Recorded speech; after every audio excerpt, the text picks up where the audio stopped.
Salah satu ikon wisata Kota Makassar, Anjungan Pantai Losari, kini menghadapi tantangan baru.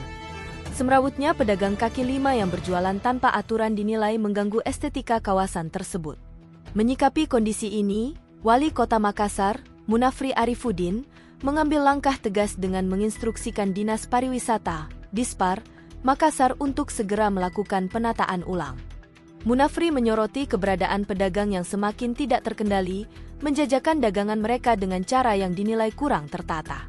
Saya tidak mau lagi melihat suasana Pantai Losari seperti pasar, ada yang berteriak menjual kaos kaki 3 pasang 10.000. Ini ikon kota kita, tapi terlihat seperti pemukiman baru yang kumuh, tegasnya Senin 17 Maret. Ia meminta Dispar untuk menerapkan aturan yang lebih ketat guna menjaga ketertiban dan keindahan kawasan wisata tersebut.